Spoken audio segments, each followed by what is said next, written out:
The CEO stepped into the elevator, and the woman quietly moved closer to him. She discreetly caught a whiff of his scent, checking for any trace of unfamiliar perfume. When she confirmed there was none, relief washed over her. She'd been harboring a secret crush on the CEO for 4 years now, and the thought of another woman in his life was unbearable. The CEO noticed her subtle gesture and looked at her with curiosity. She quickly made up an excuse about her car being in the shop for maintenance and asked if she could catch a ride home with him. He nodded in agreement. They headed down to the parking garage together. Wanting some alone time with the CEO, the woman came up with a reason to send the male assistant away. She slid into the driver's seat, ready to take the CEO home herself. Just as she was about to pull out, she spotted the male assistant standing right next to her car. Her heart sank as panic set in. She worried he would expose her lie about the car. The distraction caused her to nearly slam into the wall, startling the CEO. He suggested taking over the driving, but she insisted she was fine and managed to drive them out of the garage. She successfully got the CEO home without further incident. But once she returned to her own place, she couldn't stop thinking about how the assistant had seen her car.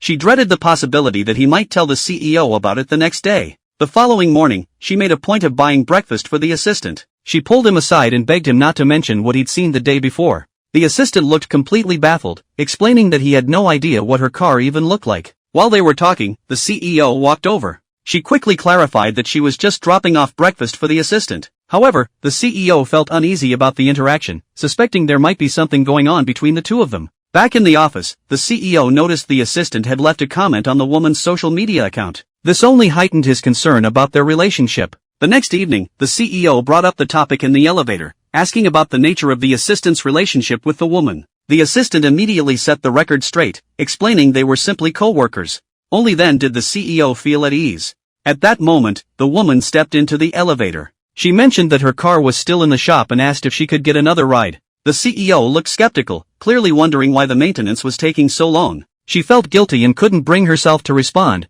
but fortunately he didn't press the issue further. When the CEO arrived home, he discovered his place had been completely trashed by a stray cat he'd taken in. He tried to discipline the animal but ended up getting scratched by its claws. He remembered the woman had mentioned having cats before, so he called her to ask how to treat the wound. The moment she heard the CEO had been injured, she became extremely worried. She rushed over to his place immediately and carefully tended to his wound. As she focused intently on treating his injury, the CEO watched her with growing fascination. A particular feeling began to stir within him. After she finished bandaging him up, a troubling thought occurred to her. Since the cat was a stray, it could potentially carry diseases. She immediately took the CEO to the hospital for a rabies shot. When the doctor prepared the injection, the CEO suddenly tensed up. The woman was completely taken aback by his reaction to something as routine as a shot.